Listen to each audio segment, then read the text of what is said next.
tardes, soy Claudio Montero. He pasado los últimos 30 años estudiando arquitectura y urbanismo, trabajando en la más importante competición internacional de arquitectura sostenible y trabajando como consultor y agente inmobiliario.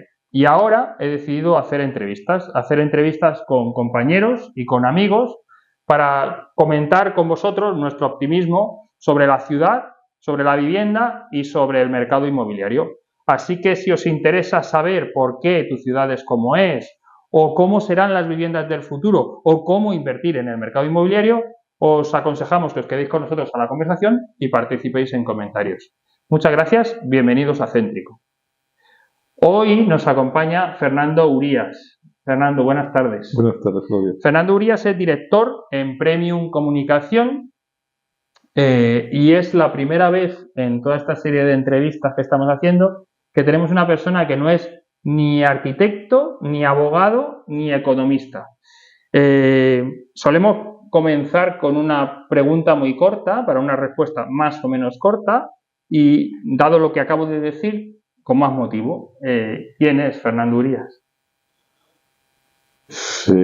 Tengo 63 años, soy, como has dicho, director de Premium Comunicación, una agencia que fundemos en colaboración mi mujer y yo en el año 2004.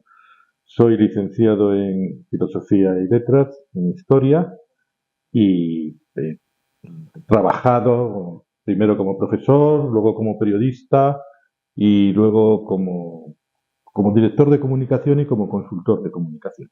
Bueno, por eso ya nos dibujas un poquito tu vida profesional, sobre todo, ¿no? Sí. Que además veo que has ido tocando diferentes palos, no necesariamente relacionados. Ahora veremos cómo saltas de uno a otro. Los dos últimos sí, el primero no. Primero. Permíteme que dé un paso incluso un poquito más atrás. Hablamos de ciudad, hablamos de vivienda, entonces me gusta ir un paso atrás y preguntar dónde eres, dónde naces, en qué entorno urbano o no urbano te has criado. Y hay una pregunta que siempre hacemos porque para mí es una de las que marca un poco la infancia y es, ¿ibas andando al colegio? Sí, iba andando. ¿Dónde? Cuéntanos. Vamos a ver, ciudad, entorno. Sí, yo he nacido en Madrid, soy madrileño, de primera generación, porque aunque mi madre es madrileña, nació en Getafe, si bien se crió casi todo en Madrid. Y mi padre, aunque nació en Madrid por un error, a mi abuela no se le ocurrió nada más que bajar de Santander a Madrid a ver a su familia 24 horas antes de que mi padre naciera, porque después de las 14 horas en tren no le quedó más remedio que nacer. Bajó embarazada de 9 meses y siempre lo ha llevado muy mal, el escándalo. Además, de raíces pasiegas. Y yo soy, pues, madrileño de primera generación. Sí, he nacido en la ciudad. He vivido, mientras viví con mis padres, en el Distrito Retiro, pero yo me he criado y desarrollado lo que es mi vida escolar y con mis amigos en Vallecas. En Vallecas. Es decir, me considero un vallecano. De hecho, todos los miércoles bajo a Vallecas para estar con los colegas tomando unas cervezas y unas raciones. O sea, que mantienen los amigos de la infancia de Vallecas. Mantengo los amigos del colegio de Vallecas, sí. Con lo cual, ¿no ibas andando al colegio? Porque, Sí. ¿Pero residíais en Vallecas? No, vivíamos en el Distrito Retiro. ¿Y cómo ibas hasta el Bueno, colegio? porque, vamos a ver, el Distrito Retiro y Vallecas son colindantes. Vale. Yo vivía en la parte final del Distrito Retiro, al final de la avenida Ciudad Barcelona. Puro urbano, o sea, pura ciudad. Sí, nunca he salido de la ciudad. Viví 5 años en Majadahonda, pero inmediatamente volví. Yo sí, me considero una persona 100% urbana. Muy bien. ¿Y dónde vives ahora? Que normalmente no lo preguntamos, pero lo hemos comentado antes de venir. También sigue siendo pura urbano porque estás en el centro y es donde nos encontramos con frecuencia, de manera azarosa la mayoría de las veces. En la Latina. No en el distrito de la Latina, sino en el barrio de la Latina. Nos lo has dicho tú, estudiaste Filosofía y Letras e Historia. Sí. Cuéntanos por qué decides eso, en qué momento, porque normalmente lo que te digo, los que han venido a las entrevistas Céntricos son arquitectos, abogados o economistas del sector, con lo cual en algún momento hay algún vínculo en la infancia que les inclina hacia esto. ¿Tú no? ¿Tú estudiaste Filosofía? No. ¿Con qué motivo? No hay ningún vínculo familiar, que suelen ser los habituales. De hecho, yo soy el primero en mi familia que va a la universidad. Yo, por ejemplo, mi hermano tampoco fue a la universidad, mi hermano es menor que yo. pero soy el primero, no hay tradición universitaria en mi familia y estudié historia pues porque siempre quise ser profesor de historia. Cuando de pequeñito te preguntan qué quería ser de mayor, yo no quería ser ni bombero, ni astronauta, ni nada parecido. Yo siempre decía que quería ser profesor de historia. Siempre he querido estudiar historia. Soy de letras, lo que no me impidió hacer bachillerato de ciencias, porque siempre quise decir, a mí las ciencias siempre me han gustado. En algún momento algún profesor habló con mis padres para que yo hiciera una carrera, si no técnica, al menos más teórica. Incluso te aconsejaron física. No sé cómo pudieron llegar a esa conclusión, jamás lo entenderé. A mí las matemáticas me han gustado siempre y bueno, pues quise estudiar ciencias hasta COU, pero siempre he tenido muy claro que yo iba a hacer una carrera de letras. Dices, siempre de pequeñito y cuando me preguntaban quería ser profesor de historia. ¿Y llegaste a serlo? Sí, brevemente. Bueno. Brevemente. Vale. Es decir, durante la carrera fui profesor. Daba clases en un colegio, empecé a trabajar, estando ya en segundo de carrera, daba clase a los alumnos que pasaban al año siguiente arrastrando alguna asignatura. En concreto yo daba historia. Y luego terminé la carrera durante también un breve periodo de tiempo, año y medio, 2 años, fui profesor y en este caso di historia y filosofía y en ocasiones lingüística.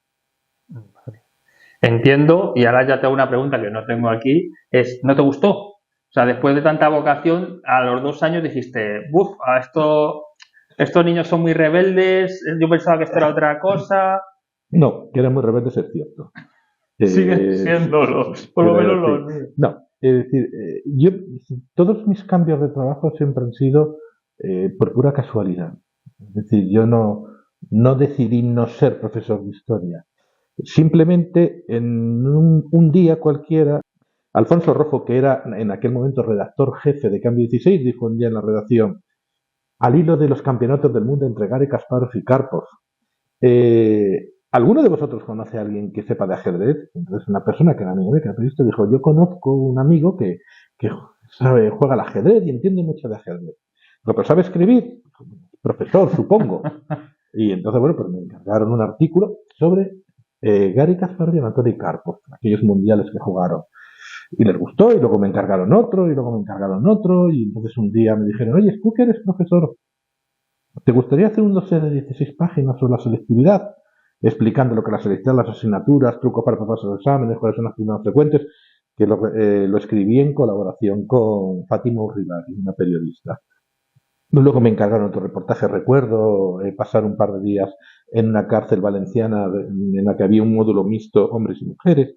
Y llegó un momento que la verdad es que tenía bastante trabajo como periodista freelance, en este caso, y bueno, pues yo tenía 20 y tantos años y me parecía mucha más bohemia y atractiva la vida de periodista que la de profesor y decidí dedicarme al periodismo y durante esos años, aunque colaboré haciendo otro tipo de reportajes, principalmente viví del ajedrez como periodista, yendo a los campeonatos del mundo, a las Olimpiadas de ajedrez, torneos internacionales, fui subdirector de una revista de ajedrez, director de una librería de ajedrez, en ajedrez, luego era jefe de una y también otra revista de ajedrez, Hack en este caso, la anterior de la revista internacional de ajedrez, y así hasta el año 93 en que bien, las tornas.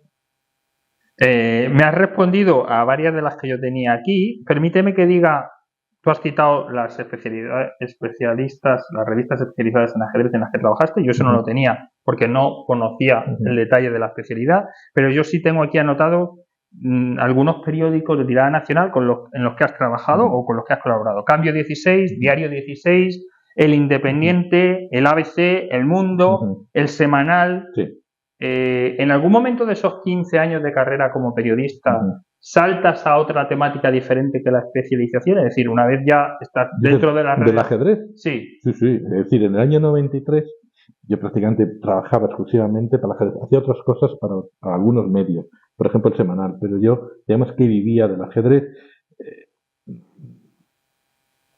Me agoté. Y entonces... ¿Del ajedrez? Sí, decidí que quería hacer otra cosa y me marché a hacer el Camino de Santiago en bicicleta.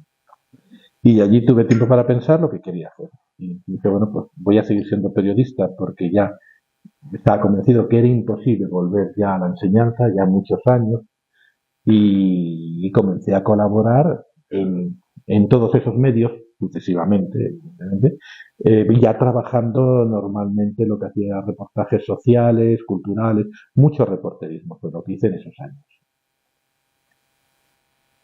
Ahora, hasta aquí parece una entrevista que no tiene nada que ver con los temas habituales, con lo cual de repente te pregunto, ¿cuándo entras en contacto con el sector inmobiliario? ¿Es siendo periodista cuando empiezas a tocar temas inmobiliarios o por qué estás aquí? Bien. Sin que nos desveles todo, pero Bien. ¿cuál es el siguiente paso? Vamos a ver. En el año 1999, un consultor de comunicación, uno de los pioneros, José Luis Carrascosa, relativamente ya fallecido, pregunta a un amigo con el que ya tenía relación del año 1993, porque cuando yo estaba en el Semanal actué de enlace con la agencia de esta persona en temas editoriales, le pregunta, mira, voy a llevar la comunicación de la Real Academia de la Historia, ¿tú conoces alguna persona que sea periodista, que sepa escribir, que entienda a los medios, que sepa hacer con los medios, pero imprescindible que sea licenciado en Historia, porque va a tener que tratar con historiadores en la academia? Y dijo, sí, ese sí era yo. Y así es como comienzo, como dejo de ser periodista y me paso al lado oscuro, me paso al lado de la comunicación. Vale. Ahí. Y termina sí, y me apunto esa pregunta. Y un año después, esta misma persona que me ha recomendado, que era socio de Grupo Planner, que era un operador ferial, que entre otras ferias tenía un incipiente salón inmobiliario que prometía mucho, el Salón Inmobiliario de Madrid, me llama y me dice, mira Fernando, creemos que en los próximos años vamos a crecer, queremos crear una dirección de comunicación, si te interesa, tuyo es el puesto de director de comunicación. Y es cuando entro como director de comunicación en Grupo Planet y es cuando comienzo a trabajar con el sector inmobiliario. Perfecto, o sea que entra por la puerta grande, vamos a decir así. Entro por una puerta. Bueno, por una puerta que es el Salón Inmobiliario de Madrid. Sí, en aquel momento era muy pequeño. Vale. Podemos decir ahora es el mayor salón inmobiliario de España. Ahora sí, y en su momento era el mayor salón inmobiliario del mundo. El inmobiliario de Madrid llegó a ocupar en un momento determinado 10 pabellones de IFEMA. Cuando 2006, 2007, 2006. Vale. Repregunto sobre el lado oscuro, que lo has nombrado tú, porque para los que somos ajenos a la comunicación, como suele pasar cuando no es tu sector, todo está un poco difuso, borroso y no sabemos dónde poner los límites. Y tú, sin embargo, has dicho dos conceptos que a lo mejor para nosotros pueden ser incluso sinónimos y, sin embargo, tú los has puesto antagónicos completamente. Periodismo y comunicación. Sí. ¿Nos puedes intentar explicar brevemente qué es cada cosa y por qué son antagónicos? Vamos, bueno, no son antagónicos, pero sí jugamos con, sí nos gusta decir, cuando un periodista se pasa, comienza a trabajar en comunicación, que se pasa al lado oscuro.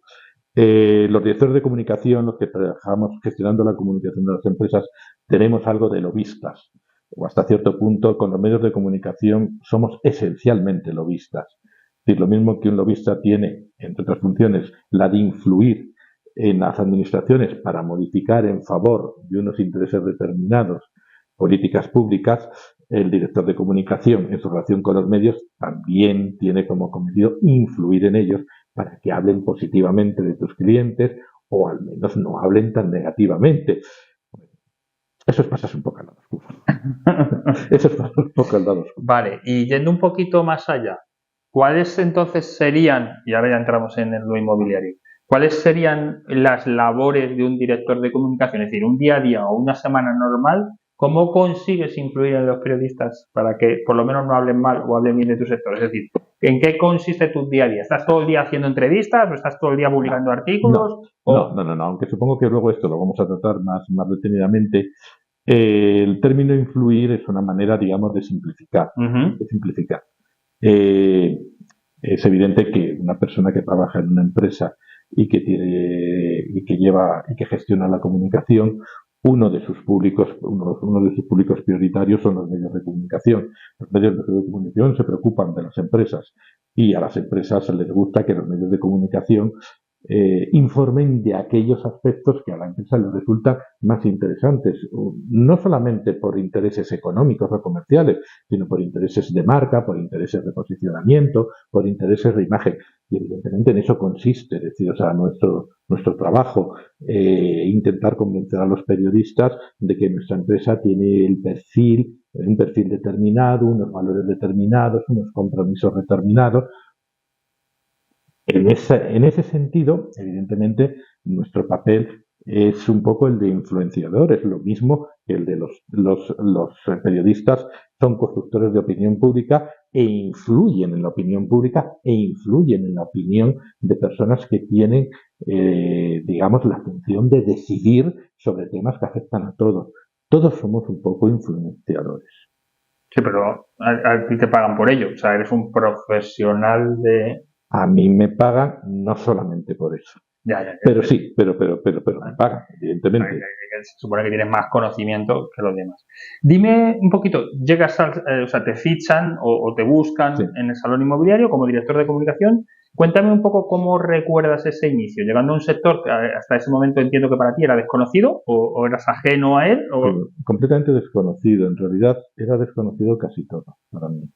Yo nunca había llevado la comunicación de una empresa. Yo hasta entonces mi única experiencia, digamos, como persona que gestiona una comunicación, era llevar la comunicación de la Real Academia de la Historia, que no es precisamente una empresa, pero que en el fondo tiene muy parecido, la manera de gestionar tiene mucho parecido. No nos olvidemos que los periódicos son una especie de grandes zocos. En lugar de vender productos, pues venden noticias. Entonces, todas las noticias compiten en un momento determinado, todos las llevamos a ese zoco y en este caso los medios son los compradores. Entonces, bueno, pues tienes que saber cómo presentar una noticia, tienes que saber cuál es el ángulo informativo que puede, digamos, estar más en línea con aquellos temas que les preocupan, decir, a los medios de comunicación. Los medios de comunicación tienen sus agendas de temas y tienen sus prioridades. De nada sirve si tú en ese zoco estás vendiendo un tema que no interesa a nadie o están vendiendo un tema que aunque interese lo haces desde una perspectiva que informativamente no interesa a nadie.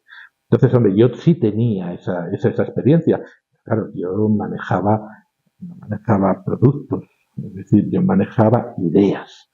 Y sí, fue un poco, sentí bastante vértigo cuando de repente me encuentro, además entré a formar inmediatamente parte del comité de dirección de la empresa. Yo no tenía ninguna experiencia, digamos, profesional en una empresa, no tenía ninguna experiencia corporativa y sí, vamos, tengo que reconocer que los primeros meses para mí fueron muy duros, muy duros.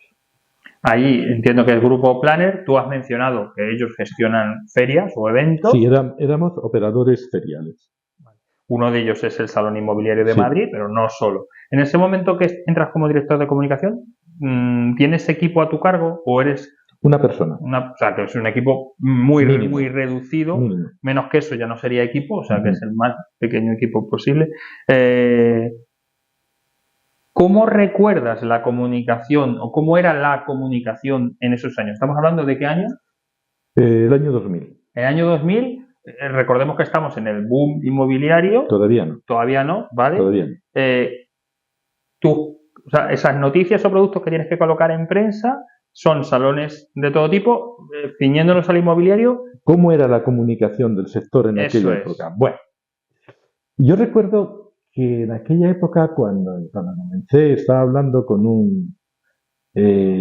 una persona del sector, es decir, con un promotor, y me descubrió cuál era la clave para vender pisos. Que era una manera de decir, en aquel momento, básicamente, luego lo trataremos más en detalle, la comunicación ayudaba a vender pisos. Entonces, yo estaba hablando, dije, oye, ¿cómo es que no tenéis nadie que lleve en prensa para que hable de tu compañía? Es decir, cada vez más los medios de comunicación les interesa este sector, es un sector que cada vez está más de moda, y nunca has pensado. Me dijo, mira, chaval, me recuerdo que me dijo, mira, chaval, yo para vender pisos solo necesito colocar una mesa, un mantel, 2 chicas guapas y unos tacos de fotocopias. Así es como se venden los pisos y así es como se venden seguramente. más allá de todo, pensé que a lo mejor tenía razón.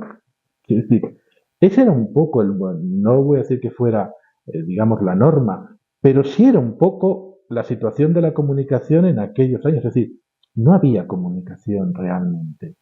Muy pocas empresas tenían departamentos de comunicación, en realidad prácticamente ninguna.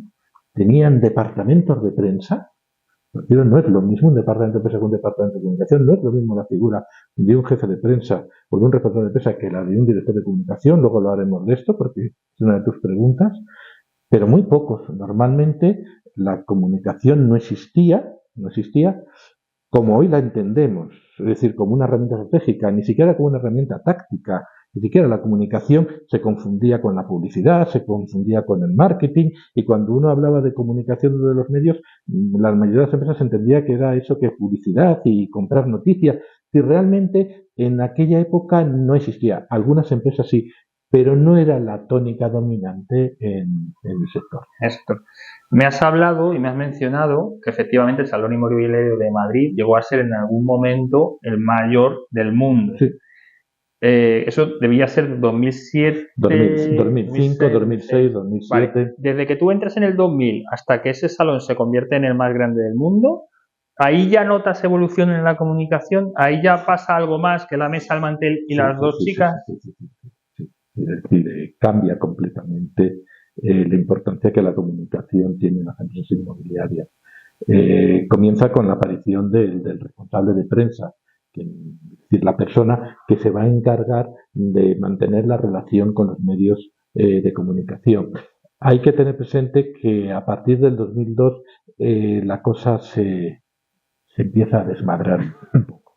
Es decir, no solamente, por decirlo suavemente, no solamente las casas se empiezan a vender a unos crecimientos anuales exponenciales, la gente se lanza a comprar primera, segunda, tercera, cuarta o quinta vivienda, sino que los medios de comunicación descubren que aquí hay un enorme interés informativo, un enorme filón informativo y, lo que es mejor todavía, un enorme filón comercial.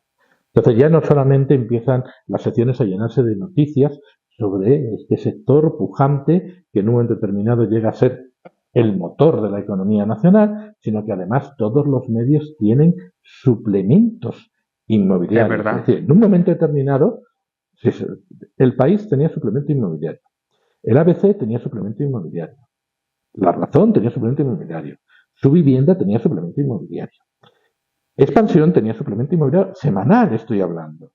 5 días también, El Economista también, y todo el mundo tenía un suplemento inmobiliario. Y entonces las empresas ven la necesidad de tener una persona que, digamos, coordine y canalice, aunque solo sea las peticiones de los medios de comunicación.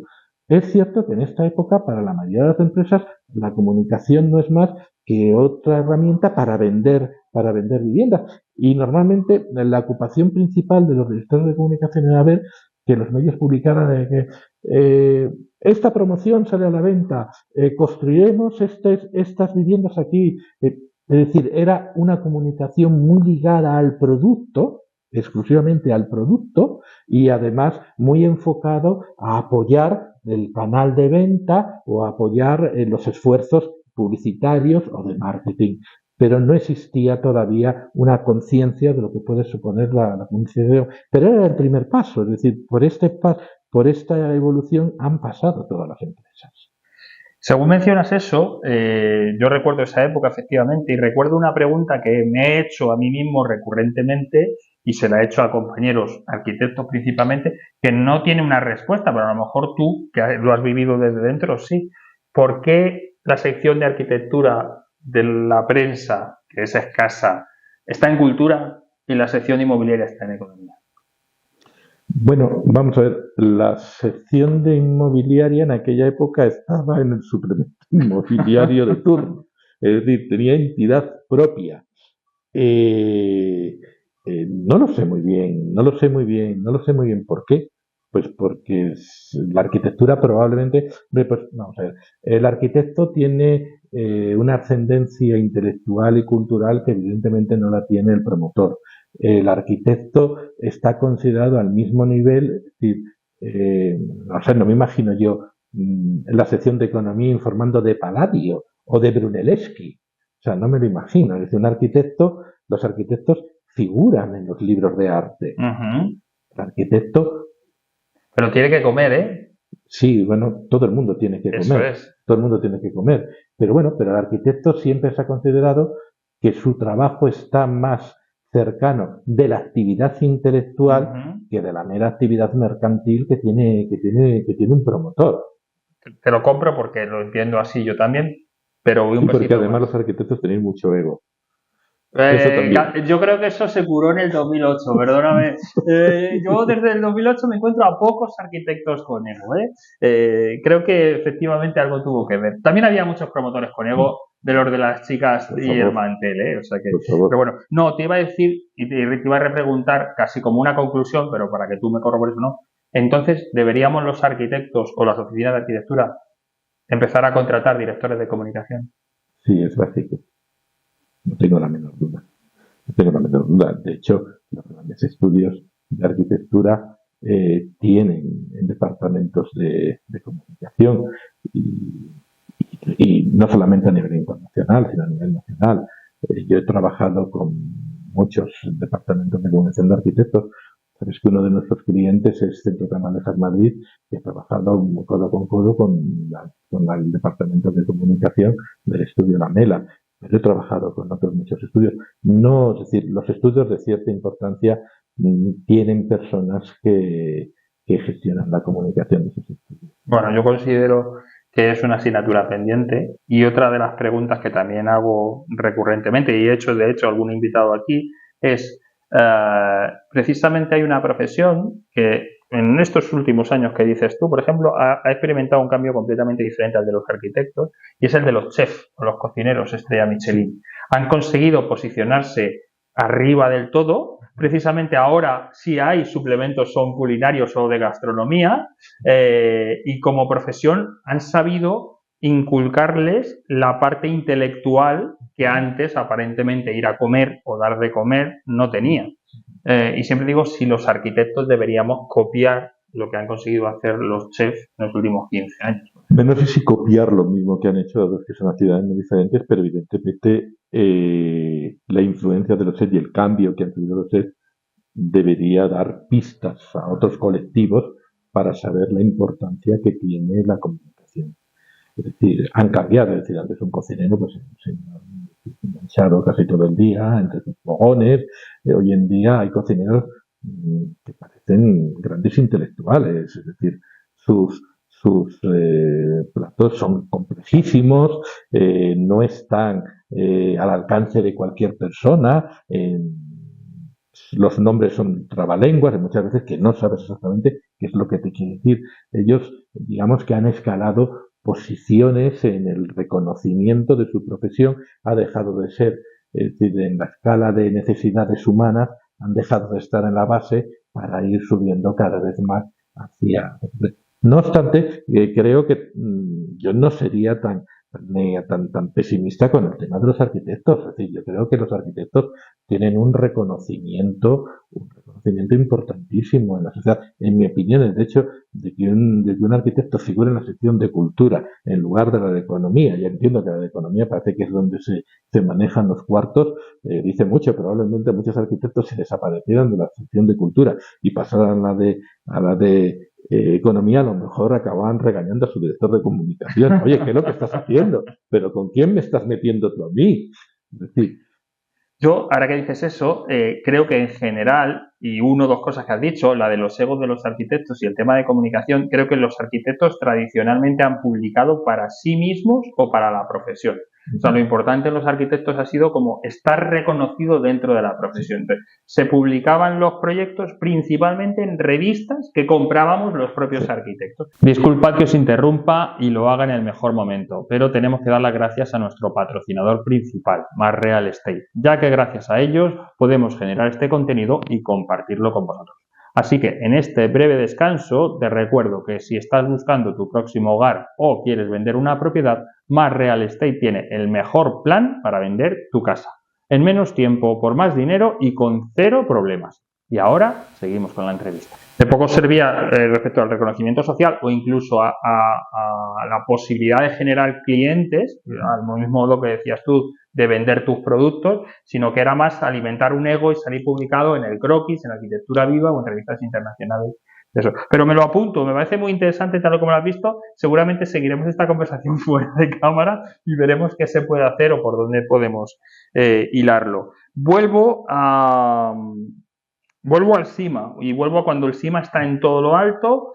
Entiendo que el SIMA es principalmente residencial y los que exponen en el SIMA son principalmente promotores inmobiliarios. Sí, no exclusivamente, pero sí podemos decir que esencialmente en aquellos años era una feria residencial. Vale. ¿Alguna cosa más que nos quieras apuntar respecto al cambio en la comunicación de esos años o el cambio fuerte viene luego después? No. Es decir, en el post-crisis viene un cambio muy importante, cualitativamente muy importante, pero aquí se produce un cambio muy importante. Antes me preguntaste cuántas personas tenía yo cuando entré en plan, tenía una persona. En el año 2007 en la feria yo coordinaba un equipo de 24 personas. O sea, el salón inmobiliario tenía 24 personas solo. No, en feria. Sí. Durante el año éramos, no recuerdo si 5 o 6 personas. Es un departamento importante. Es un equipo. En feria 24 personas. Editábamos un periódico todos los días de 8 páginas, con todo lo que había ocurrido el día anterior. Cuando los expositores llegaban a las 9 de la mañana a su stand, allí tenían los periódicos puestos, donde, es decir, como un periódico normal y corriente, con artículos de opinión, con entrevistas, con fotografías, con agenda para el día siguiente. Es decir, era un trabajo realmente, vamos, en feria estábamos 14, 15 horas diarias allí, y es que el sector en aquellos momentos lo justificaron. Vamos a ver, en estos años se produce una evolución radical. Es decir, el jefe de prensa comienza a perder protagonismo, cada vez es menos importante, y lo empieza a ganar el director de comunicación. Es decir, el director de comunicación implica, digamos, una visión completamente diferente ya de lo que es el papel de la comunicación y especialmente de lo que es la empresa. El jefe de prensa se encarga de un target muy determinado, que son los medios de comunicación, y todo lo que ocurre alrededor pues no es de su incumbencia. Es decir, su labor es de tratar con los medios de comunicación, que los medios de comunicación hablen de ti, que publiquen noticias tuyas. Es decir, el director de comunicación es otra cosa. El director de comunicación tiene, digamos, en su cuadro de mando muchas audiencias que tratar. Y ya no solamente se tiene que preocupar también de las administraciones, es un poco public relations, también lleva temas con las administraciones, se tiene que preocupar de lo que opina, por ejemplo, grupos de presión como pueden ser ONGs o como pueden ser el movimiento ecologista. Es decir, digamos que se abre el ecosistema de públicos al que tiene que atender. La empresa empieza a ser muy consciente de que, bueno, no solamente hace casas, es que tiene un impacto en el entorno en el que opera, y que por tanto tiene que atender esas necesidades. El trabajo del director de comunicación se vuelve un poco más complejo. Es decir, ya no solamente es si hemos vendido esta casa o si no hemos vendido esta promoción, cómo puedo dar a conocer esta promoción, cuáles son los resultados financieros. También quiere empezar a manejar, también comienza a gestionar lo que es la marca corporativa, que hasta ahora había sido el gran desaparecido. Ese es otro de las evoluciones fundamentales que registra, digamos, el sector empresarial, el sector inmobiliario en estas fechas, y de repente comienzan a aparecer marcas, porque en el sector inmobiliario no había marcas. Hay marcas que comienzan a trabajar, es decir, hay empresas que comienzan, es decir, no, mire, mi casa no es una casa cualquiera, mi casa es una casa Baluarte, que era una de las marcas que mejor trabajó su posicionamiento y su imagen de marca, y lo mismo ocurre con otras, es decir, comienza a haber una diferenciación a nivel de marca que hasta entonces, es decir, no había, es decir, casi prácticamente la única diferenciación era location y price. Y entonces ahora ya no, es decir, comienza a haber una enorme competencia entre las empresas, y ven en la marca uno de los drivers para diferenciarse de otras compañías. Y en esto el director de comunicación, en colaboración con el director de marketing, comienza a tener, es decir, una gran importancia. El director de comunicación, sobre todo, lo que tiene en mente es la marca, no tiene, como en el caso del jefe de empresa, que tenía en mente exclusivamente a los medios de comunicación. Es decir, deja de ser la comunicación ya una herramienta táctica para cada vez tener un peso más estratégico en las compañías. Los directores de comunicación, muchos de ellos comienzan ya a ser ya parte de los comités de dirección de las empresas, y eso, por ejemplo, dentro del sector inmobiliario se nota sobre todo en las empresas constructoras. Empiezan a tener departamentos de comunicación verdaderamente potentes, comienzan a tener trackings, sobre todo de la percepción que se tiene de la empresa, de cómo nos ven diferentes audiencias, diferentes grupos de interés. Se comienza a hablar del término grupo de interés, que luego lo veremos mucho mejor tras la crisis. Es decir, comienza a haber una transformación no solo cuantitativa, sino cualitativa de la comunicación en el sector inmobiliario. Tal y como lo explicas, se entiende muy bien mi pregunta que he hecho antes. Yo creo que ahora la respondes mucho más en desarrollo. Se entiende mucho mejor la diferencia entre prensa o jefe de prensa y director de comunicación. Sí. De repente has metido un montón de cosas, relaciones con los medios, relaciones institucionales, marketing como tal, branding, has hablado de marca, de creación de marca. Es verdad que en esa época muchas veces, primero, todo el mundo era promotor, porque no solo en Madrid, sino en cualquier sitio se le daba un préstamo por promotor al que tuviera el suelo, o incluso entraba en un suelo en aportación y ya era promotor, y ya está. Y con lo cual lo que importaba es lo que has dicho tú, location, es decir, dónde está la promoción, dónde está el suelo, qué precio saco y venga, y si doy hipoteca o no hipoteca, y la marca daba un poco igual, entender un poco más. Y luego, apuntándome una serie de cosas que has dicho, y aunque no has mencionado la palabra, y yo la tengo posterior, pero creo que sale a colación, te voy a preguntar por la palabra reputación.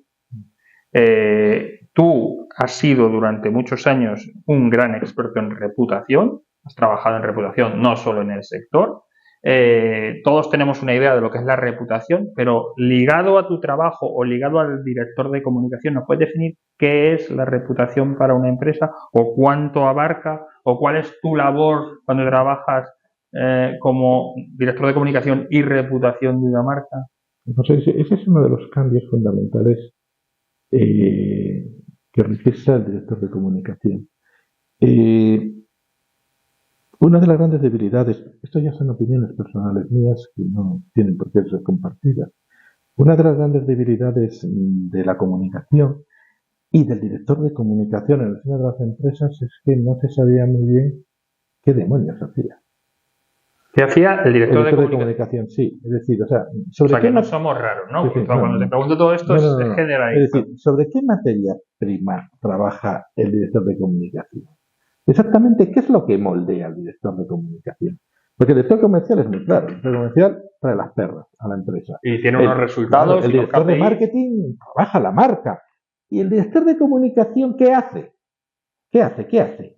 Es decir, esto era una cosa, es decir, incluso a nosotros nos costaba, es decir, estábamos siempre acomplejados por el director de marketing, porque la marca. Nosotros intentábamos para la marca, intentábamos decirle, no, mira, oye, es que la comunicación sirve igualmente, es decir, para tu posicionamiento de marca, para la construcción de tu imagen de marca, entonces acabábamos convirtiendo en un departamento subsidiario del director de marketing, lo cual nos sacaba de nuestras casillas, es decir, que nosotros todavía nos todavía mucho peor y nos creíamos todavía más prescindibles en una empresa. Y entonces, ¿qué decir? Y de repente aparece la reputación. Y los directores de comunicación empezamos a pensar, hombre, ya sabemos de qué nos podemos ocupar. Por fin tenemos algo. Ya tenemos materia prima con la que podemos trabajar. Y es una aspiración de los directores de comunicación gestionar la reputación. De hecho, en este país en un momento determinado hubo una pelea enorme, una discusión enorme entre la asociación DIRCOM, acrónimo de directivos de comunicación, que consideraba que la reputación era la materia prima que debía gestionar el director de comunicación, y Corporate Excellence, que opinaba que eso pertenecía al Chief Reputation Officer. Es decir, tenía que haber un profesional específicamente dedicado a la reputación. que podía ser director de comunicación, pero en este caso la comunicación desaparece, se diluye, porque lo verdaderamente esencial de una empresa es la reputación, no la comunicación. Bueno, da exactamente igual. La cuestión es que los directores de comunicación de repente dicen, hombre, ya nos encargamos de algo, ya puedo ir yo al comité de dirección y decir, mire, señores, aquí yo manejo la reputación, además he contratado una empresa que me está haciendo unos trackings y aquí por aquí vamos mal.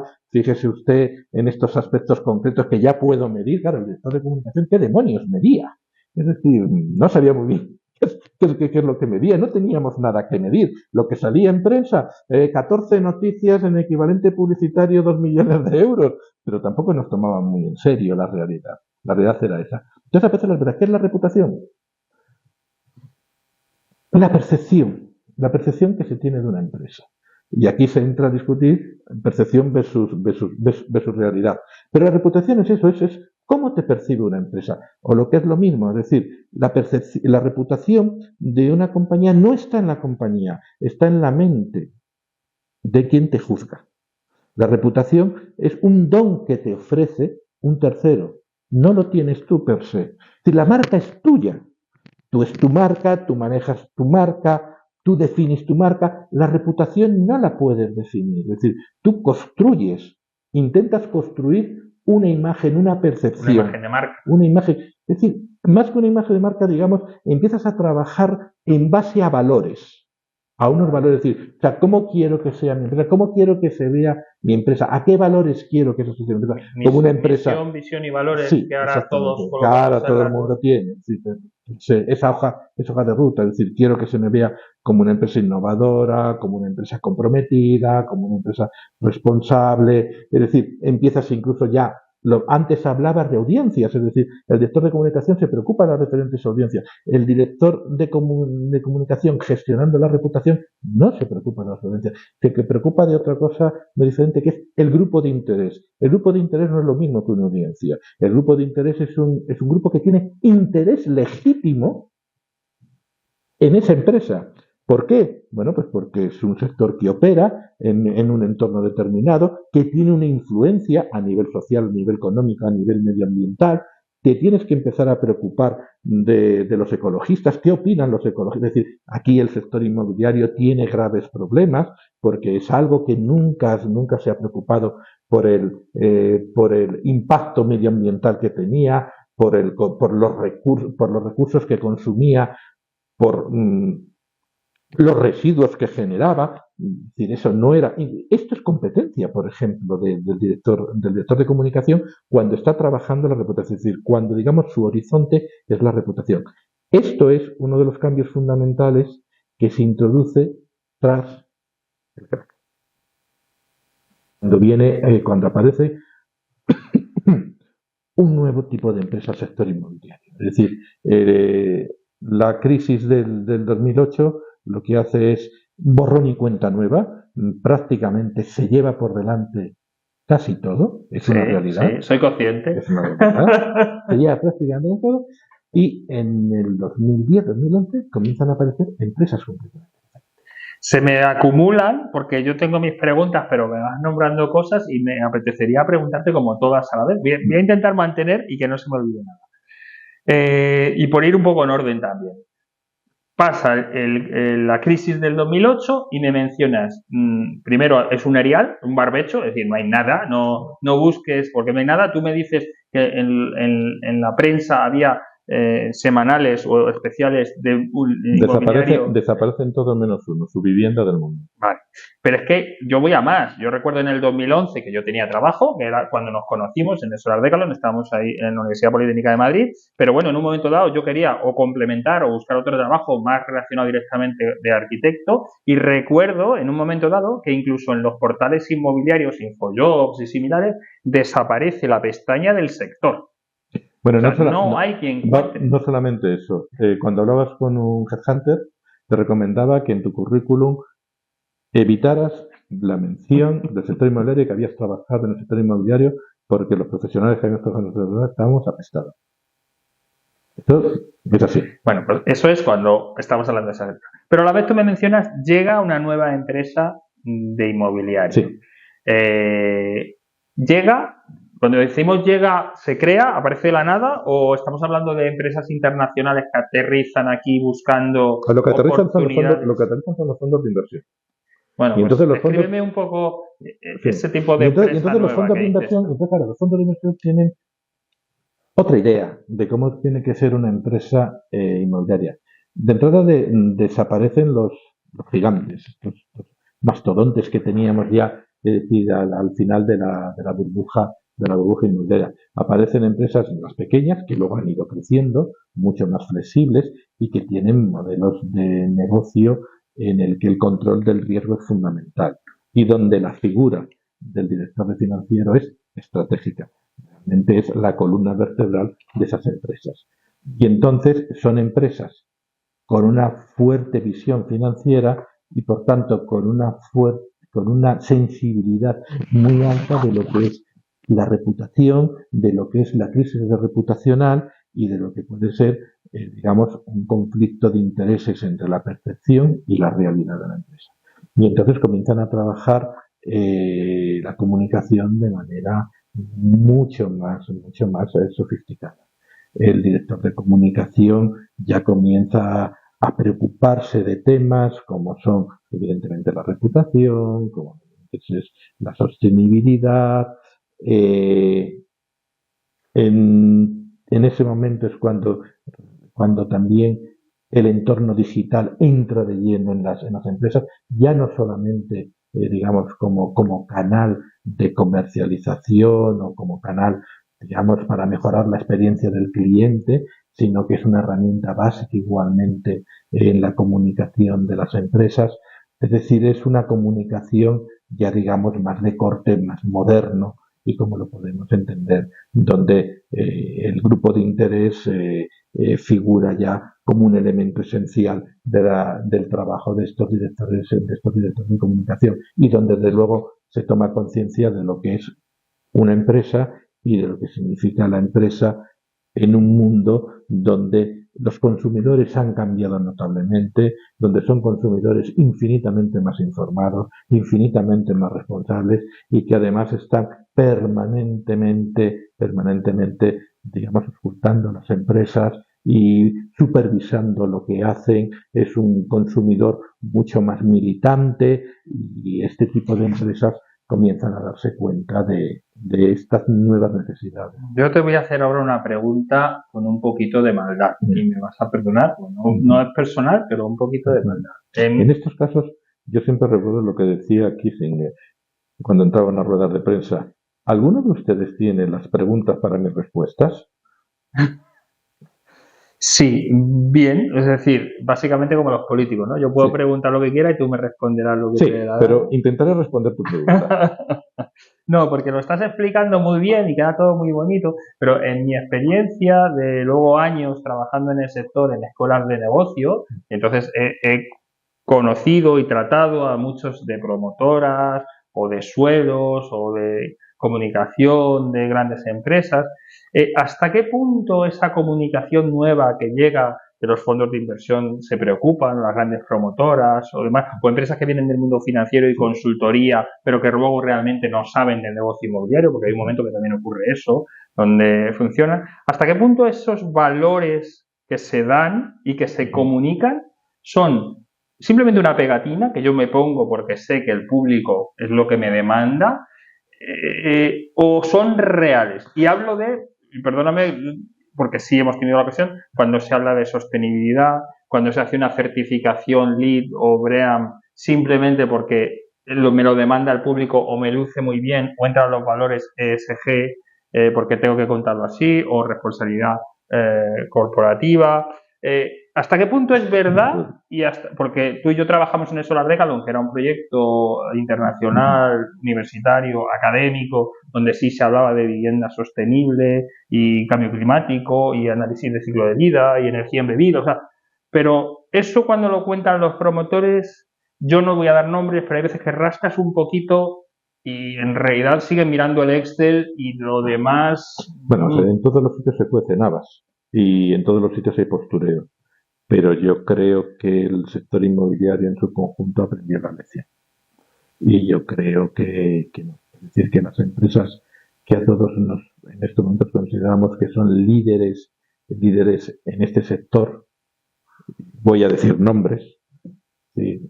Aedas, Neynon, Agora, yo creo que realmente son empresas que tienen integrado en su cuadro de mando y transversalmente valores como la sostenibilidad, que aplican criterios ESG en todo lo que realizan. Son empresas además que han apostado también decididamente por la construcción industrial, con lo que esto significa para el sector. Es decir, desde una perspectiva sostenible, no hay más que ver, por ejemplo, una empresa como Vía Ágora, el presidente, es decir, todo el desarrollo que está haciendo industrial en paralelo a la actividad residencial y que lo ha integrado además. No, yo creo que evidentemente pues hay de todo, pero es cierto que hay una nueva generación de empresas que sí, que no, es decir, que no practican el postureo, y hay otras que evidentemente sí, consigues consigues la certificación para poner una chapa y ya está. Yo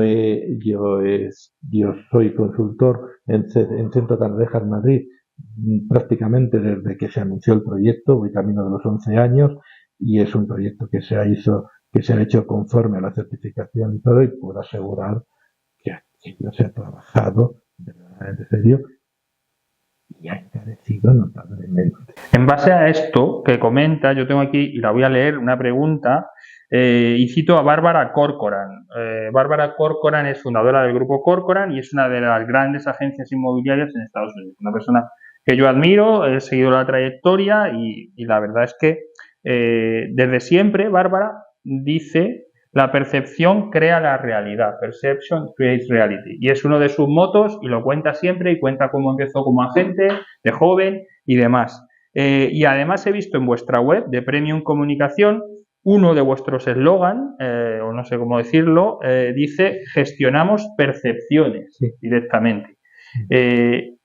¿Cómo de cierto dirías tú, o sea, comentando la frase de Bárbara Corcoran, cómo de cierto es que la percepción se genera, o cómo de cierto es que generando esta percepción puede llegar a convertirse en realidad?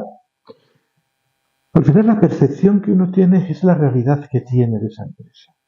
Es decir, cuando a una persona se le pregunta por una empresa, yo te pregunto, es decir, ¿cuál es tu opinión de Apple, por ejemplo? Es decir, uno inmediatamente responde, no reflexiona. Es decir, no se pone a pensar, déjame media hora que voy a hacer unas consultas. ¿Por qué? Pues porque hay un background. Esa persona conoce a Apple, ha tenido a lo mejor contacto con Apple, está sujeta a la publicidad de Apple, a los comentarios de Apple, y a través de todos esos inputs, pues uno va generando, es decir, una opinión que es enteramente, y en un primer estadio, impulsiva, emocional. Pero esa es la realidad que tú tienes mediante unas primeras percepciones meramente emocionales. Tú acabas generando, digamos, una percepción realística. Es decir, pero en el fondo y en la superficie es una percepción. Es decir, la opinión de Corman es rigurosamente cierta. Es decir, la percepción crea la realidad. Es decir, las personas construyen su realidad en base a percepciones. En base a percepciones. Y es así, es decir, y la reputación, en esencia, es la percepción. Por eso, es decir, en reputación decimos que la reputación no es un activo de la empresa, por decirlo de alguna manera, no es una realidad de la empresa. La reputación está en el otro. Es el otro el que te concede la reputación. Y tú todo lo más que puedes hacer es defenderla, gestionarla, pero no puedes crear en sí mismo tú una reputación que luego lo vas a ofrecer como si fuera una marca. No, eso no es posible. Yo ahora te voy a hacer una pregunta eminentemente práctica. Vamos a pasar de la teoría o de la experiencia a una cosa práctica. Como sabes, estamos grabando esta entrevista en la oficina de Más Real Estate. Más Real Estate es una consultora y agencia inmobiliaria a nivel nacional. Es la patrocinadora de Céntrico, o sea, gracias a Más Real Estate podemos grabar este tipo de contenido. Yo ahora te pregunto, lo que te digo, pregunta práctica. Respecto a la comunicación, a la percepción, a la reputación, hemos hablado principalmente de promotoras inmobiliarias, has mencionado incluso constructoras, pero ¿qué no estamos haciendo bien las consultoras y agencias inmobiliarias? ¿Qué deberíamos cambiar en nuestro modo de comunicar? ¿O cómo hacemos cambiar esa percepción que tiene el cliente en general de las agencias inmobiliarias? Bueno, lo primero es hacer un estudio, es decir, un estudio de campo para saber cuál es la percepción que tiene. Es decir, la percepción es una lucha dialéctica, es decir, la reputación, pero es una lucha dialéctica, como te he comentado antes, entre percepción y realidad. Es decir, tú conoces la realidad de tu empresa. Nadie mejor que tú conoces la realidad de tu empresa. Entonces, tú tienes que saber cuáles son tus puntos fuertes y cuáles son tus puntos débiles. Y tú también tienes que tener muy claro cómo a ti te gustaría que te vieran. Pero eso es como a mí me gustaría que me vieran, tiene que estar referenciado a la realidad de tu empresa. Es decir, tú puedes pretender que la tuya es una empresa donde realmente los empleados están muy mal considerados, además les pago muy poco y encima no cumplo con mis obligaciones y voy a salir a la calle, pues me voy a vender como un sitio magnífico, ideal para trabajar.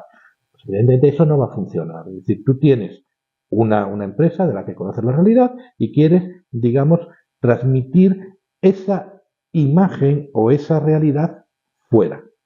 En base, digamos, a unos comportamientos que se justifican o en base a unas, digamos, vas a querer que otra persona se cree unas percepciones en base a una realidad cierta. Bueno, pues realmente deberíamos confrontar si esa realidad que tú tienes es percibida de la misma manera por las audiencias a las que quieres dirigirte. Es decir, tú te puedes considerar que eres una empresa innovadora porque tienes unos canales de comercialización diferentes, es decir, has apostado, por ejemplo, con la digitalización, pero sin embargo tienes una web que ni es interactiva, ni permite la interactividad, y tienes todavía recursos audiovisuales muy antiguos, puedes tener un personal muy preparado, realmente profesionales que conocen los productos, que conocen el producto, que saben explicarlo, es decir, perfectamente. Es decir, puede ser una serie, pero a lo mejor no te perciben así, equivocadamente. Por eso te decía decir que siempre hay que ver si existe un gap en la percepción, existe un gap en la realidad.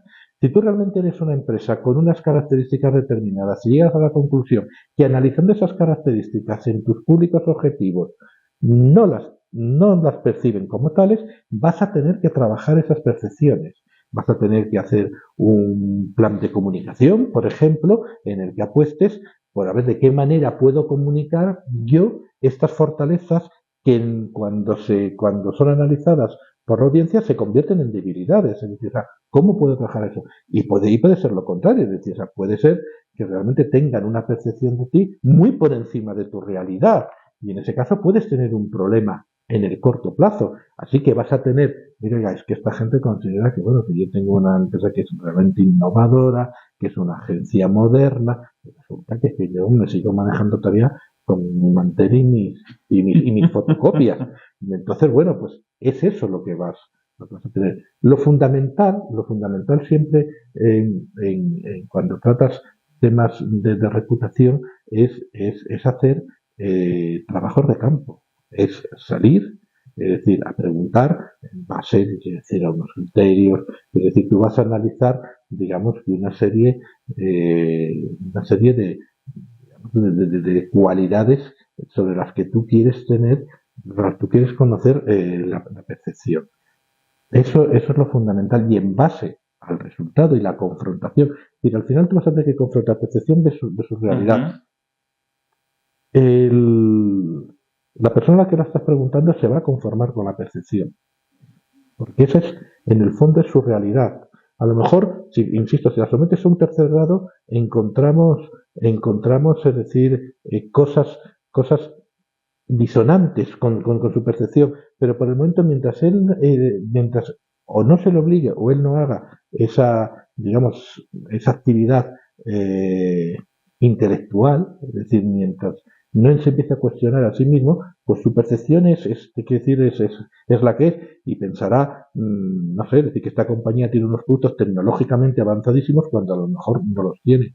Pero tú luego eres el que vas a tener que confrontar percepción de su realidad. Bueno, me lo anoto y escucharé de nuevo esta parte para hacerme autoanálisis y veremos en Más Real Estate hacia dónde vamos e incluso ya te invitaré unas cañas para preguntarte más en profundidad. Estamos llegando al final, como casi siempre nos pasamos de la hora. En Céntrico hablamos de optimismo inmobiliario, o sea que nos gusta que los profesionales que nos acompañan, bueno, normalmente miran al sector con un puntito de ilusión y de hacerlo mejor cada día y demás. Nos gustaría terminar esta entrevista preguntándote por cómo ves tú el futuro de la comunicación inmobiliaria. ¿Qué ves de nuevo en lo que viene? ¿Cómo va a mejorar? ¿Hacia dónde vamos?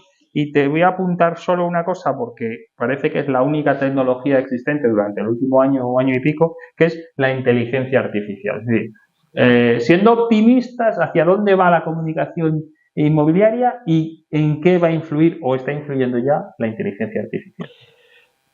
Bueno, la inteligencia artificial naturalmente que está influyendo y es una realidad.